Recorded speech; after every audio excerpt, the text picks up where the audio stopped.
Hello everyone, welcome to my YouTube channel. दोस्तों, नायब तहसीलदार का पेपर सीगा अपने इंस्पैक्टर लैवल का 9th पेपर। तो ये नैक्सट क्वेश्चन है अपने the delimitation commission demarcates the boundaries of the parliamentary constituencies as per provisions of delimitation act. The existing delimitation of the constituencies has been done on the basis of which of the years census figures.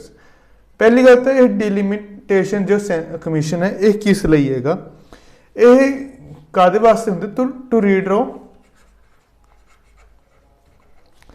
The boundaries of Lok Sabha constituencies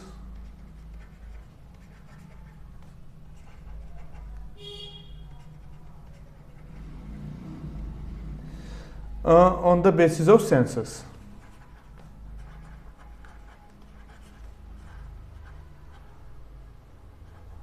मतलब की है कि कोई भी लोक सभा हैगी ਉਹਦੇ ਵਿੱਚ जो उस ਥਾਂ ਦੀ जो पॉपुलेशन है किन्नी पॉपुलेशन है उस हिसाब ਦੇ ਉੱਥੇ ਲੋਕ ਸਭਾ ਦੀ ਸੀਟਾਂ ਕਿੰਨੀਆਂ ਹੋਣਗੀਆਂ ਉਹਨੀ ਬਾਉਂਡਰੀ ਕਿਸ ਹਿਸਾਬ ਨਾਲ ਸੈੱਟ ਹੋਊਗੀ।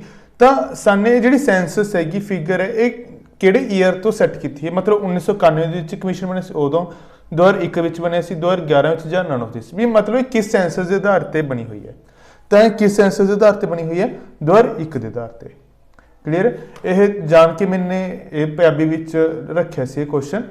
नैक्सट देखो, as per the provision of constitution of India what can be a maximum strength of the Lok Sabha. Constitution of India के हिसाब नाल जिहड़ी लोक सभा की मैक्सिमम स्ट्रेंथ है ये कितनी हो सकती है। ऑप्शन है अपने को 552, 543, 545 या 550। तो मैक्सिमम स्ट्रेंथ कितनी हो सकती है 552। तो करंट कितनी होगी 543। पहला उंज 545 होंगी सी जिन्हें आप सीट्स फिल करते सी, बट 104th अमेंडमेंट के अकॉर्डिंग की अपने एंग्लो इंडियन ने जिहड़े ये खत्म करती। ओके, 2 सीट्स इन्हों की होंगी सी अपने खत्म करती। नैक्सट अपने को consider the following statement regarding by election. आप बाई इलैक्शन के रिगार्डिंग देखना है।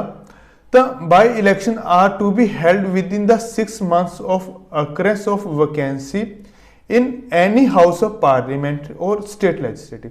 कि जी बाई इलैक्शन होणगियां हमेशा 6 month के अंदर अंदर होणगियां कादे लई कोई भी वैकेंसी खाली किसी भी हाउस में एनी हाउस ऑफ पार्लीमेंट और स्टेट लैजिस्लेटिव किसी विधान सभा या लोक सभा राज सभा ये कोई भी सीट खाली है तो उदों नाल दी नाल बाई इलैक्शन होणगे। बिल्कुल सही है। किन्ने मंथ दे विच 6 month दे विच।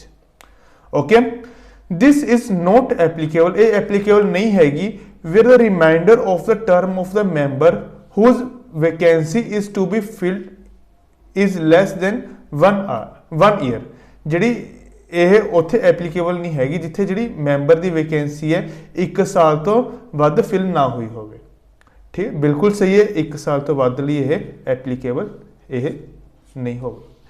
ਦਿਸ is not applicable where the remainder the term of the member whose vacancy is to be filled is less than 6। ਵੀ ਜਿਹੜਾ ਉਹਦਾ ਰਿਮਾइंडर ਟਰਮ ਹੈਗਾ, ਪਹਿਲਾ ਰਿਮਾइंडर ਟਰਮ ਕੀ ਸੀਗਾ 1 year ਸੀਗਾ, ਉਹਦਾ ਰਿਮਾइंडर ਟਰਮ ਕੀ ਹੈ 6 month है। कितना होना चाहिए 1 year होना चाहिए। ओके, तो मतलब ये स्टेटमेंट अपनी गलत होगी। अपनी फर्स्ट से सेकंड स्टेटमेंट सही होंगी तो अपनी ऑप्शन सी बिल्कुल सही होगी। क्लियर है। नेक्स्ट अपने को which of following fundamental rights provide protection against double jeopardy. तो अपना फंडामेंटल राइट केड़ा है जिहड़ा अपन प्रोटेक्शन दिंदा डबल जियोपैडी तो आर्टिकल 20, 21, 22, 24। तो केड़ा आर्टिकल जिहड़ा प्रोटेक्शन दिंदा अपने को आर्टिकल 20। आर्टिकल 21 की है right to life.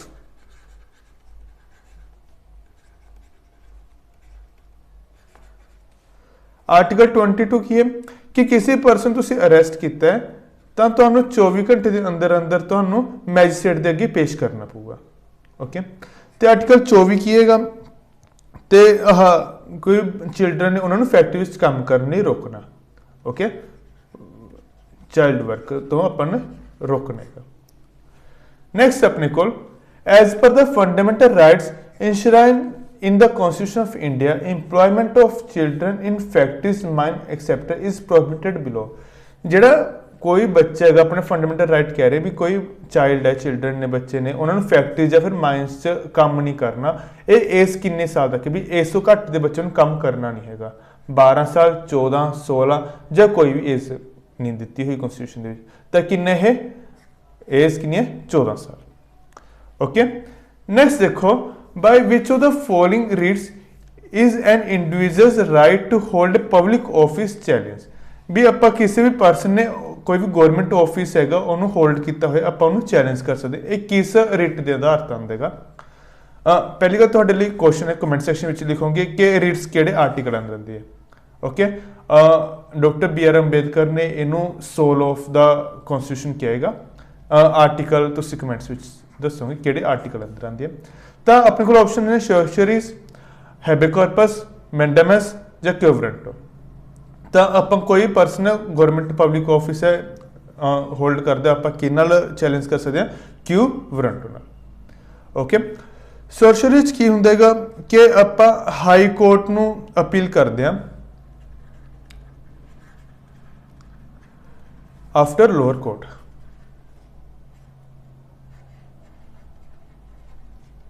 Okay lower court तो बाद आप हाई कोर्ट में अपील करते सोशरी के थ्रू करते हैं हैबेस कॉर्पस की है टू हैव ए बॉडी कि आप किसी परसन को इलीगल अरेस्ट नहीं कर सकते ओके मैंडेमस की है कि कोई परसन ने अपना काम चंगी तरह नहीं करे तो आप उसने मैंडेमस की रिट पाने तो ये की होंगे week Mand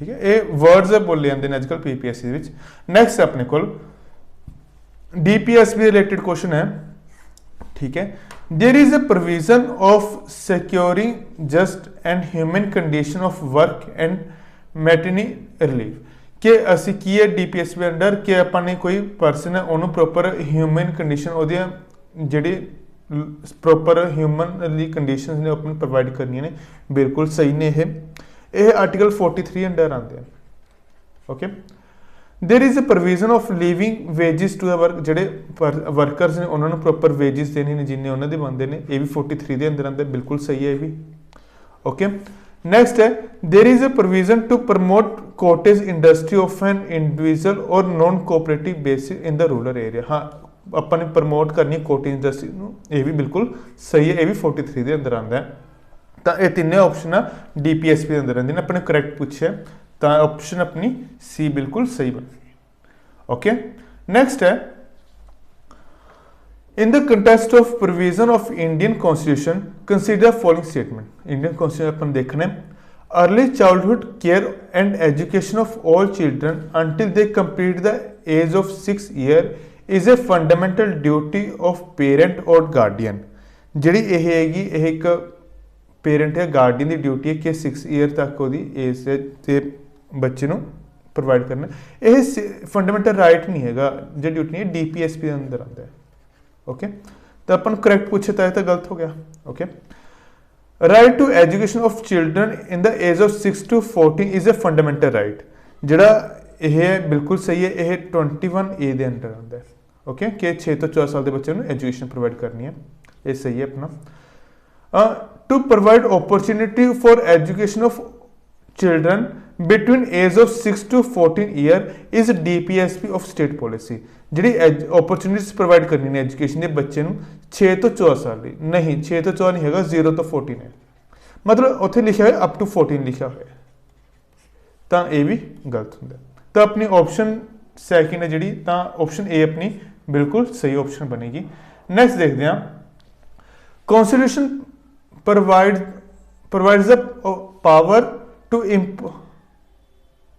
impose tax by panchayat जो कॉन्स्टिट्यूशन है ये पंचायत को पावर दिंदा है कि कोई भी टैक्स वगैरह ने यह इंपोज कर सकते नहीं हाँ बिल्कुल सही है ये 243H के अंडर आता है ओके 243 पंचायत तो अंदर H आर्टिकल है वो अंदर आता है द लेजिस्लेटिव और state by law authorities of the panchayat to levy collect and appropriate tax duties toll and fees ਜਿਹੜੇ अपनी लैजिस्लेटिव हैगी स्टेट की लैजिस्लेटिव ये अथॉरिटी दी है कि पंचायत में कि टैक्स वगैरह की कलैक्ट कर सकती है कोई भी ड्यूटीज या टोल फीस वगैरह लगा सकती है तो ये भी बिल्कुल सही है ओके तो ऑप्शन अपनी सी है जी बिल्कुल सही बनूगी। नैक्सट अपने को the power to conduct all election to the panchayat is vested in the state election commission, और स्टेट इलैक्शन कमीशन की गल हो रही है, headed by state election commission who appoint the state election commissioner. State election commissioner कौन appoint करूगा, president करू, governor, chief minister या इलैक्शन कमीशन ऑफ इंडिया। तो स्टेट के इलैक्शन कमीशन गवर्नर अपॉइंट करूगा, तो जे सेंटर का हो तो प्रेजिडेंट अपॉइंट करू। ओके, नैक्सट है consider the following statements regarding the overseas citizen of India. ਜਿਹੜੇ अपने कोई परसन है दूसरे देश ਵਿੱਚ ਕੰਮ करने चला गया तो ਉਹਦੇ ਰਿਗਾਰਡਿੰਗ ਕੀ ਨੇ, they are entitled to grant of multiple entry lifelong visa for visiting India for any purpose। बिल्कुल सही है कि जो भी अपने NRI होंगे ने कि कोई परसन बाहर काम करने आता है तो उन्होंने मल्टीपल एंट्रीज अलाउ होंगे ने लाइफ टाइम के विच कि किन्नी बार भी वो इंडिया के विच आके विजिट कर सके। They are entitled to parity with non resident Indians. नहीं, नॉन रेजिडेंट इंडियंस लिए नहीं होंदा, कोई फैसिलिटीज उन्होंने ये नहीं मिलदियां होंदियां। ओके, तो अपनी ऑप्शन जी फर्स्ट है यह बनूगी सही। तो नैक्सट है अपने को लैजिस्लेटिव असैंबली दसनी अपने which are following has an it's on legislative assembly, Pondicherry, दमन-दीव, Delhi ते लक्षद्वीप। तो सानू पता है अपने इंडियन कॉन्स्टिट्यूशन में दो नहीं जिन्हों की आपकी लैजिस्लेटिव असैंबली, एक पौंडीचेरी है एक दिल्ली है। तो ऑप्शन अपनी फर्स्ट से थर्ड है ये करैक्ट हो जाएगी। नैक्सट अपने को in the context of question raise in the parliament of India consider the following statement and identify the correct ones. Correct ones दसने ने अपने देखते हैं। पहला कि स्टार क्वेश्चन, स्टार क्वेश्चन किहड़े हुंदे ने, a question which is written answer is desired, जिन्होंने रिटन आंसर एक्सपैक्टेड होंगे। नहीं, जो स्टार क्वेश्चन होंगे ने इन्हां च नहीं होंदा, रिटन आंसर किस होंगे अनरिटन दे विच, अनस्टार्ड। अनस्टार्ड क्वेश्चन दे विच की होंदा रिटन आंसर एक्सपैक्टेड किया जाता है by member and is not followed by supplementary questions. Okay, तो यह तो गलत हो गया। Unstarred question a question to which member desired and oral answer, एक किधर स्टार क्वेश्चन देगा। Okay, for from minister in house and by its supplementaries. तो जिहड़ा ये दोने एक दूजे के उल्ट लिखे हुए हैं, स्टार दे विच ओरल हुंदा है, अनस्टार दे विच रिटन हुंदा है, तो यह भी गलत है। नैक्सट देखो short notice question. Short notice question किहड़े हुंदे ने, a question which relates to matter of urgent public importance, कोई भी पब्लिक इंपोर्टेंस वास्ते होंगे, and can be asked with shorter notice, भी शॉर्टर नोटिस से होंगे। ठीक है, इसे करके इन्हों शॉर्ट नोटिस क्वेश्चन भी कहा जाता है। Than the period of prescribed for an ordinary question, भी जिन्ना ऑर्डनरी क्वेश्चन की टाइम मंगे जाता है उस घट टाइम होंगे। It is answer orally and followed by supplementary question, जोड़े ये आंसर किया जाता है ये ओरली किया जाता है, रिटन ही किया जाता है। ओके, तो ये बिल्कुल सही है। ऑप्शन अपनी थर्ड मतलब ऑप्शन सी अपनी सही होंगी। नैक्सट देखो how long can vice president act as president when office of president of India falls vacant. की कहते कि जो वाइस प्रेजिडेंट है इंडिया का वह प्रेजिडेंट की कुर्सी कदों तक संभालूगा, भी जो वेकेंट है तो वाइस प्रेजिडेंट ही प्रेजिडेंट की कुर्सी संभालू तो कितना टाइम संभालू, 3 month, 6 month, 1 year till new president is elected, भी जो तक नवा प्रेजिडेंट नहीं इलैक्ट होंगे वो तक संभालू। तो ऑप्शन अपनी डी बिल्कुल सही हो जू। ओबियसली जो तक नवा प्रेजिडेंट नहीं आता वो तक वाइस प्रेजिडेंट ही प्रेजिडेंट की कुर्सी संभालेगा। नैक्सट है according to article 370 of constitution which of the following is a process of CS operability of ईबिट बिल, ईबिट आर्टिकल। केंद्र संविधान की धारा 370 मुताबिक हेठ लिखिया विचों किस प्रक्रिया नाल इस तरह के ऑपरेशन को खत्म किया है, भी 370 धारा अपने अमेंडमेंट वास्ते काम आती है। देखो तो किसी चीज़ का ऑपरेशन है उन्होंने किस तरीके नाल खत्म कर सकते हैं। Prime minister is issue public notice, notification जो प्राइम मिनिस्टर है PM है वो कोई पब्लिक नोटिस रिलीज कर दे नहीं, प्राइम मिनिस्टर तो कौंसल ऑफ मिनिस्टर नाल ही होंदा। Council of minister after attaining a special majority of both houses of parliament, कली मेजोरिटी स्पैशल मेजोरिटी नाल कुछ नहीं होंदा। President by issue public notification after recommendation of constitution assembly of the state. हाँ बिल्कुल सही है, पहला क्वेश्चन असैंबली की रिकमेंडेशन आऊगी, फिर प्रेजेंट की करूगा, इशू करूगा। प्रेजेंट जो इस प्रेजेंट की मंजूरी नहीं सी हजे, और प्रेजेंट की मंजूरी तो बाद वो चीज़ अगे काम आऊगी। ओके नैक्सट देखो, who has a power to abolish legislative council of the state. किहदे कोल पावर है कि लैजिस्लेटिव काउंसिल नूं खत्म कर सकते हैं? President of India, governor of the concern state, governor कर सकता, cabinet of the state, legislative assembly of the concern state. तो पहली गल दसा कि इन्हां विच कोई भी ऑप्शन नहीं हैगी। यह जो ग्रेस क्वेश्चन हुंदा है, ये ग्रेस क्वेश्चन सीगा, सबनों नंबर मिले सीगे। तो जो इसदा सही आंसर है कि है पार्लीमेंट ऑफ इंडिया। ओके तो नैक्सट है अपने को, which the following schedule of the constitution of India contain special provision for administration of schedule area and tribal area in several state. अपना जो शेड्यूल नहीं गे, जो 12 शेड्यूल ने वो ट्राइबल एरिया या शेड्यूल एरिया लिए प्रोविजनस नहीं गे, वो किहड़े शेड्यूल के अंदर आते हैं?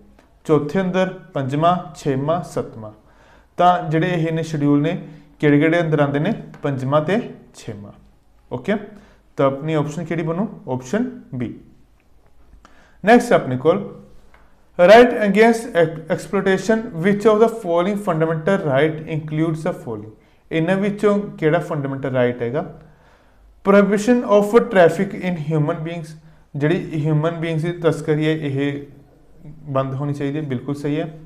अबोलिशन अनटचेबिलिटी नहीं, ये तो आर्टिकल 17 है। ओके अनटचेबिलिटी वाला। प्रोहिबिशन ऑफ फोर्स लेबर, हाँ ये भी बिल्कुल, ये सारे 23 आर्टिकल अंदर आते हैं भी, जो 23 ते 24 के अंदर आते हैं। Prohibition of employment of children in hazard job, जिमें कि माइंस हो गया। ओके तो बिल्कुल ये भी सही है। तो अपने ऑप्शन फर्स्ट, थर्ड ते फोर्थ है बिल्कुल सही होंगे ने, ऑप्शन डी अपनी सही हो जाएगी।